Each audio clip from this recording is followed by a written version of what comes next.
সীমাবদ্ধতা এবং আমি যে কথাটি বললাম যে আমি আমার তরফ থেকে চেষ্টা কোনো ত্রুটি থাকবে না।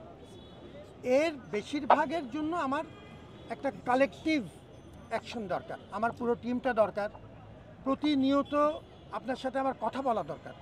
সেটি প্ল্যাটফর্মটা কি হবে, আমি ছাত্রদের সাথে নিয়মিত কথা বলতে চাই কোনো না কোনোভাবে।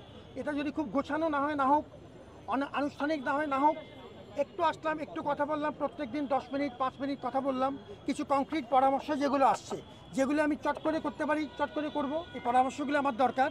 যেগুলো বড় মাপের কাজ, শিক্ষক রাজনীতির প্রশ্ন, ছাত্র রাজনীতির প্রশ্ন, যেগুলো আমরা বৃহত্তর সমাজ এবং রাষ্ট্রের বিষয়টার দিকে দেখতে হবে, সেটার দিকে দেখতে চাই।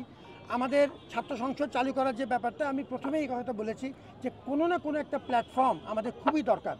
আমাদের ছাত্রদের, আমি খুবই আগ্রহী তারা তাদের মতো করে রাজনীতি হবে আমাদের ছাত্রদেরকে নিয়ে।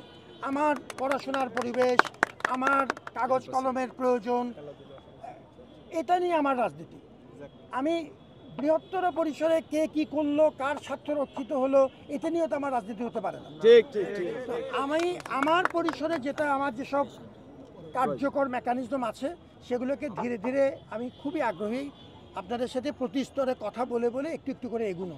আমরা যদি খুব বেশি পারফেকশনের দিকে নাও যেতে পারি, এই মুহূর্তে যদি আমি 100 ভাগ করতে নাও পারি, আমি যদি 60 ভাগ দিয়ে শুরু করি, 70 ভাগ দিয়ে শুরু করি, আমি যেটি করবো, আমি অচিরেই আপনাদেরকে সংবাদ পাঠাবো।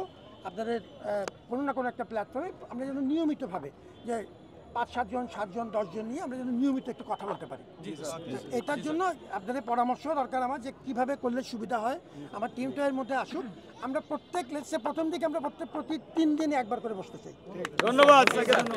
শুরু করলাম, যদ্দূর হয়, তারপর আস্তে আস্তে যাব। হলের ব্যাপারে আমি আপনার সাথে পুরোপুরি একমত। হলগুলিতে যদি আমরা ন্যায্যতার ভিত্তিতে এবং মেরিটের ভিত্তিতে শুরু করি, তারপরে আমরা গণরুমের যে বিষয়টা, গণরুমের ওই কালচার কখনো থাকবে না। এখন যদি আমাদের এটা যদি প্রয়োজন হয় যে আমাদের লোকবলের কিংবা আমাদের স্থানের পুরোপুরি সংকুলন হচ্ছে না, কিছুটা সংকট আছে, তখন আমরা 2 ভাই একসাথে মিলে থাকলো, সেটা ঠিক আছে যদি বৈধ হন, তাদের নিজেদের মধ্যে একটা আন্ডারস্ট্যান্ডিংয়ে ভিত্তিতে। কিন্তু গণরুম বলে যে নিপীড়নের সংস্কৃতি, সেটি থাকবে না। সেটার জন্য যা প্রয়োজন, সেটার জন্য হ্যাঁ আমরা কথা বলবো। আপনারা আসেন, আমরা কথা বলি, এবং আপনার সাহায্য দরকার। এগুলো অবশ্যই স্যার, আমরা স্যারকে ভালো থাকুন, অনেক ধন্যবাদ।